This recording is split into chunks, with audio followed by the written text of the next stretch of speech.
Andrew, welcome to the Inside GITEX podcast. I'm really happy to have you in the fishbowl. Welcome. How are you? I'm doing well. Thank you for having me. How are you finding being in Dubai, back in Dubai again? Dubai is an amazing place. It is busy. It is interesting. It is fun. It is congested. It is sort of everything a city is. And you're based in San Francisco, is that right? Yeah, we're based a little south in Sunnyvale. Okay. And then we have offices in Toronto and in Bangalore here in Dubai. Very nice. I've been to San Francisco a few times. Beautiful city. Beautiful city. Do you miss it? You're one of those people that gets quite nostalgic and miss home and get homesick, yeah? Yeah, I do. Okay. You get a little jet lag and you're a little tired and call your wife and she shows you a picture of the dogs. And I love that. That's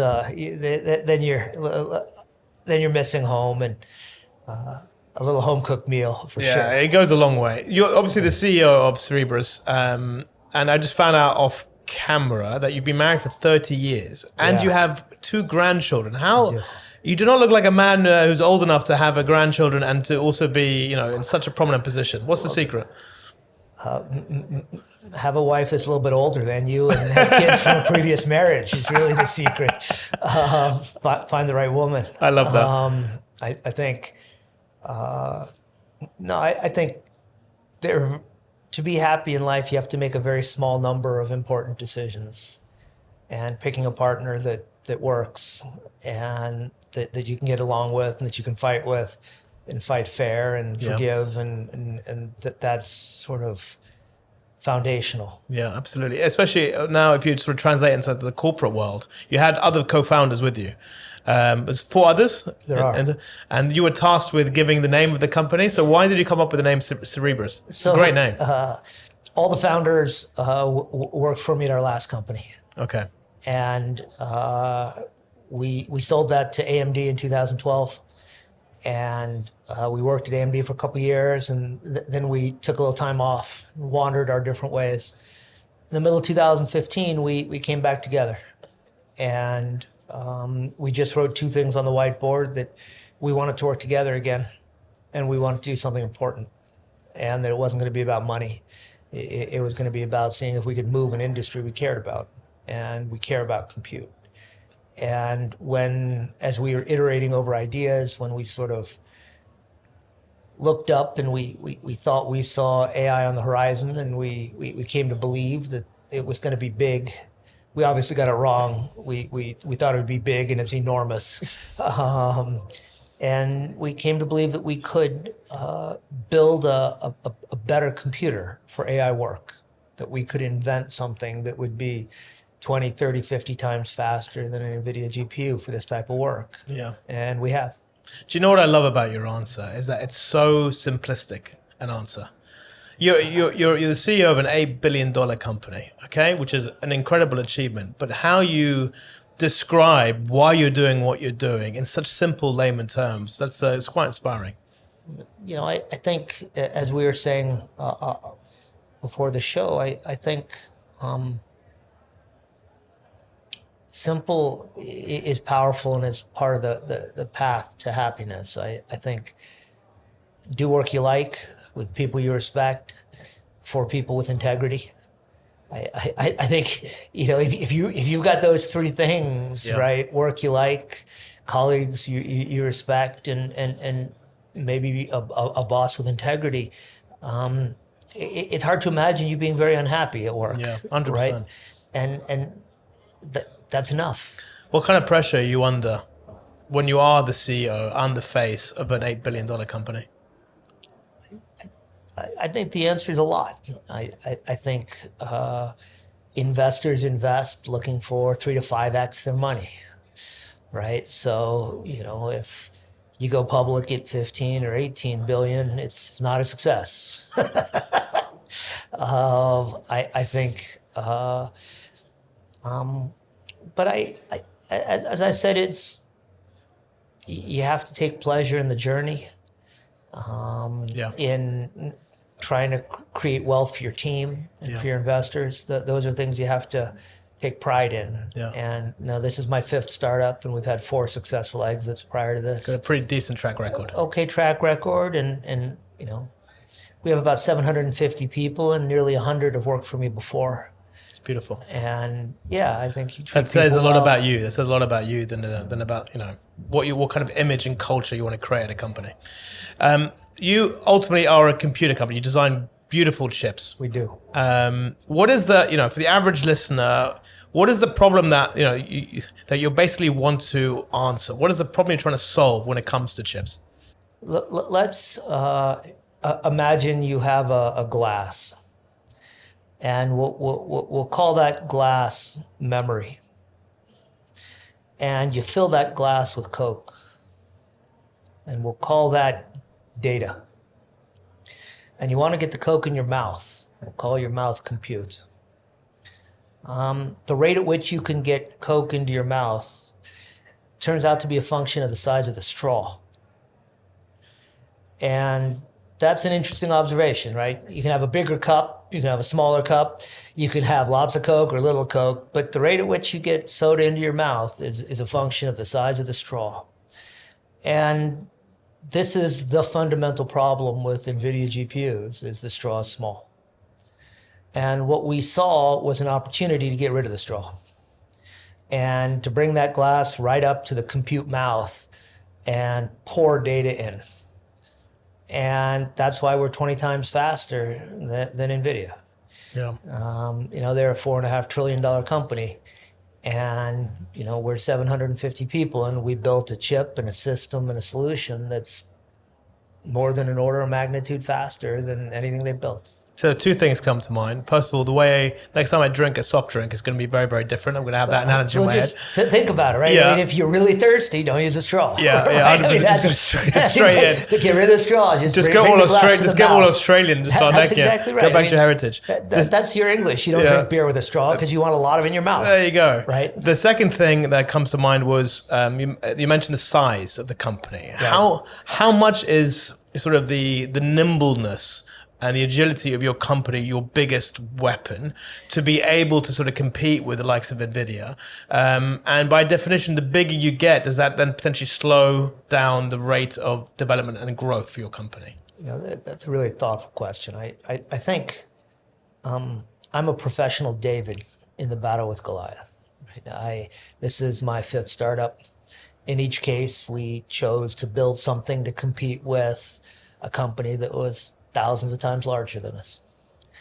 And you take great pride in using our mind over their muscle, right? When you're David, every dollar you win is a dollar that if you didn't act more quickly, would have naturally defaulted to the market leader. It would have just defaulted to them. And so when you sell hundreds of millions or billions of dollars, it's because your ideas, your grit, your strategy paid dividends. That's an enormously rewarding feeling. Yeah, please. I think that 700 people, when you're competing against a company with 55,000, it's still pretty small. I think I can still know most people's names, not everybody's name, but most. I can still see all the engineering projects. I can still know the top 30 or 40 largest sales opportunities. Yeah. And so it's not so large that I'm blind to what's actually going on with the rank and file. Yeah, but what to say, devil's advocates? You need to take a break. You're no longer there. You need to take a sabbatical. God forbid something bad happens. What happens to the company? How is it a situation where you because you're so involved across so many areas, because you're still quite a small unit, that you're able to have really strong oversight, but at the same time a little bit encumbered because you have that oversight and you're a little bit of a bottleneck. Is that a challenge? I think you have to change your leadership style as your company grows and as it changes. I think you need to be a different type of CEO when you're 25 people than when you're 250, and different still when you're 750. I think if you want to hire leaders with experience and with their own drive and you have to stay out of their way a little bit. Yeah. You have to give them leeway to make decisions. Yeah. And I think even if they make decisions that are different than yours, they ought to be in the set of decisions that are reasonable. Yeah. Right. Bit of common sense. That's right. They ought to be among reasonable choices. Yes. And I think that's something that some CEOs are able to do and others stumble as they try and run a 750 or 1,000 person company as if it were a 30 person company, and then they become the bottleneck. Yeah. Andrew, you know what I've noticed in the 10 minutes that we've been chatting? You're very approachable, very down to earth, very humble, great energy about you, very understated, but at the same time, incredibly impressive. And that's a very difficult balance to strike. So whatever you're doing, however you've got there, I am very impressed. Not that it means too much to you, but I've interviewed a lot of people, and you definitely have a certain aura and energy about you. And I hope it comes across in the fishbowl and for the people that are watching. But I want to get into the weeds a little bit with you. So how do APIs fit into the new AI era? I think the way for your audience to think about it is when people are doing AI and that's all they're doing, the market is small. As AI begins to be a part of everything, the market is unbound.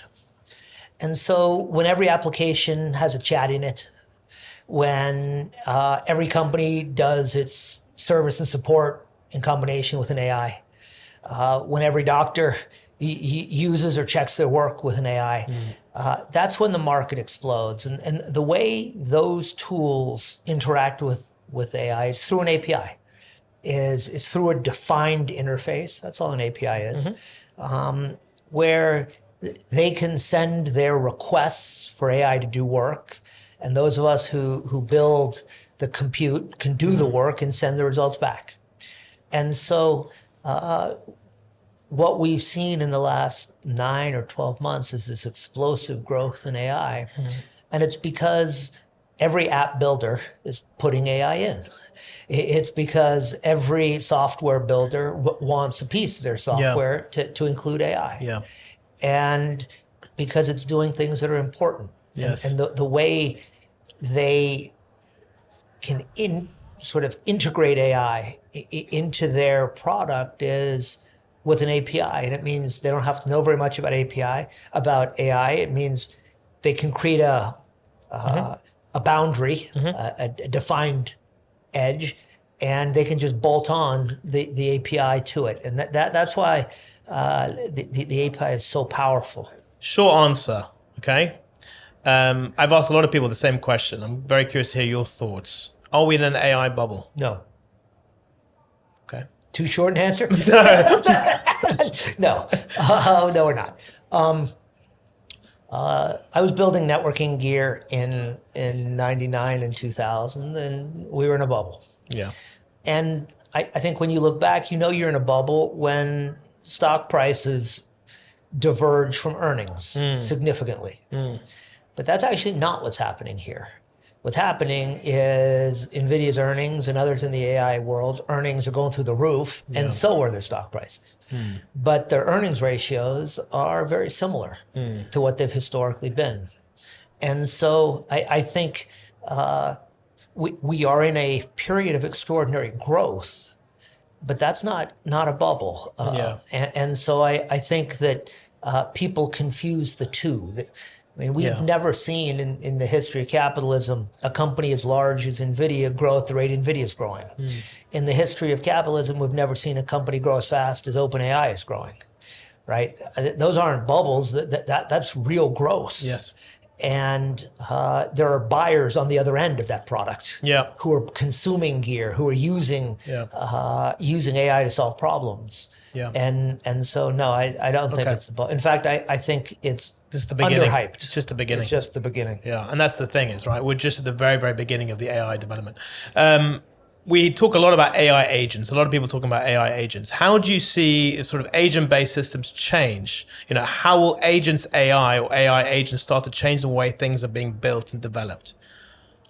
I think an AI agent is a complicated, sort of fancy way of saying your AI is doing some work for you.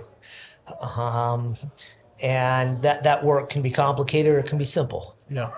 Right? It can you could ask your AI, and your AI could be as simple as Siri or Alexa to play some music, and it's taking an action, right? It's hearing, it's converting your request into a call to do something, to turn on a radio channel, play a music list. How different is that from how it's currently being built? So pre-AI, pre-agents. Right. Those are just rudimentary agents. Okay. And so what's happened is they've been able to do more. Yeah. So now instead of saying, hey, Alexa, make me a playlist of Ozzy Osbourne.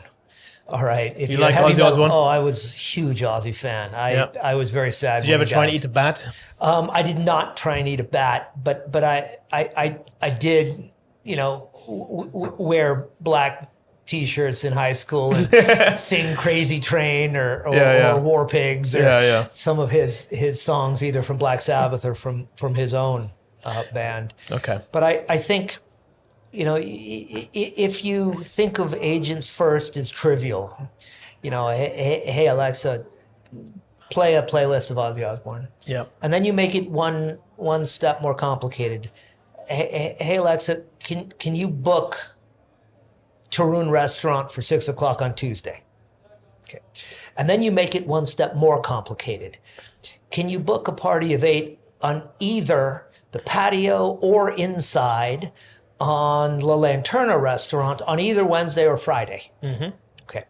And then now your agent's doing work, and you keep layering it on. Yeah. Now you say, agent, can you write me a software program that creates a solar system with the sun and 8 planets?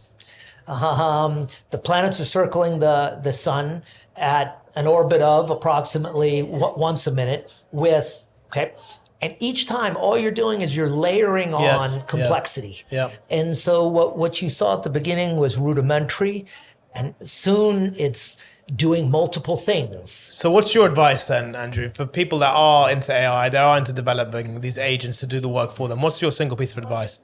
Okay, I think that the way to be good at using AI is to practice. I think nobody starts being good at new things. Yeah.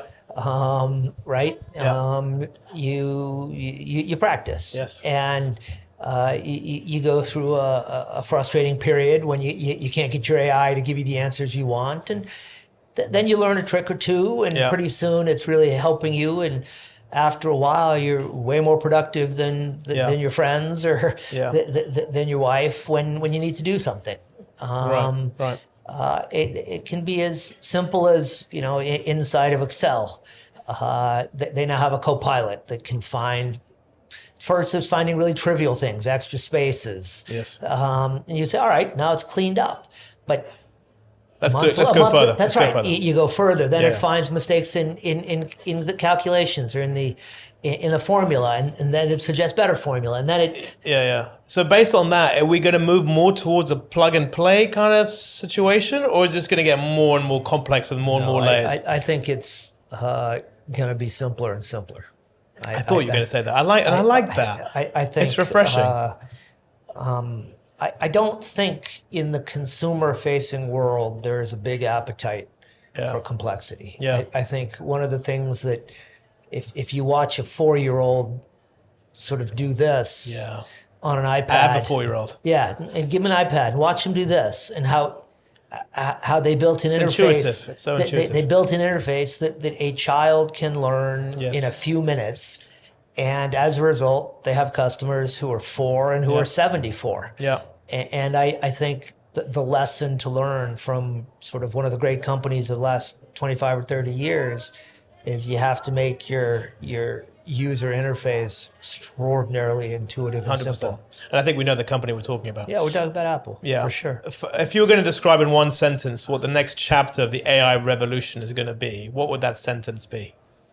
I think 18 months ago, AI was a novelty. Yeah. It was sort of, oh, that's interesting, right? Yeah. I think in the last 9 months, it has become useful in a whole collection of tasks. I think if your marketing team's not using AIs every day. So we're useful now. What's the next chapter in one sentence? What's that going to look like? I think it's useful in doing things we already do. Right? We write code now. AI can help us write code faster. Yep. Right? We write marketing material. We write letters. We write emails now. They can make it faster. Yeah. I think the next stage is when it does things we don't do. Or don't even think about doing it. That's right. Yeah. When It's not even our consciousness. That's right. It doesn't sort of replace back office software. Yeah. It starts to predict future needs. That's right. Yeah. It becomes something different. Yeah. And that's the next phase. And love that's that. when you get explosive growth. And that's Yeah. when you get sort of massive economic gain. Last two questions for me. You're a man who's done a lot of startups. You've been a very successful businessman. You've obviously been doing what you've been doing because you're passionate about it. What is that unique insight that's true to Andrew Feldman? That's the first of my two questions. What is your own insight, your unique insight? I think grit goes a long way. It is the truth. I think my father's a professor at Stanford, and my mother too. My they meet father's they came to Stanford to be graduate students. Okay. From Australia together. Okay. Nice. So they were married already. But my dad's tennis match, he played tennis every Saturday and Sunday, and they were 6 or 8 people in rotation. And by the time they stopped playing, 3 had Nobel Prizes. And incredible. So I knew what genius looked like, and it's not me. But I had grit, and I had a pretty good way of explaining complicated things in simple terms. Yeah. And those are some of the things I'm good at. And I think knowing what you're good at, being at peace with things you're not good at, being unafraid to say, I don't know. Yeah. Those are things that have served me pretty well. It's a brilliant insight, Andrew. Expectations, last question. Expectations for GITEX this year? What are you hoping to get out of it?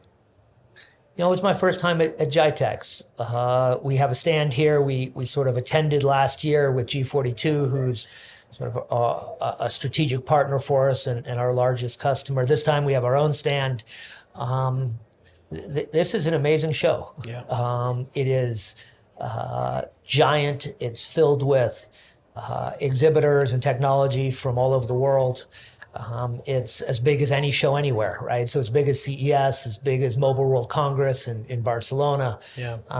It's really well organized. There are enough bathrooms. There's plenty of food, which isn't always the case at CES. We like to eat them at least. Yeah. I think we've had great meetings. We've met interesting people. I think it's... I think you have to do it. Yeah, 100%. Andrew, thank you so much for being part of the Inside GITEX podcast. I'd love to hang you on, and hopefully we'll stay in touch. Thank you so much for having me, and look forward to seeing you next year at GITEX. Inshallah, as they say. There we go. There you go. Be well now. Thank you.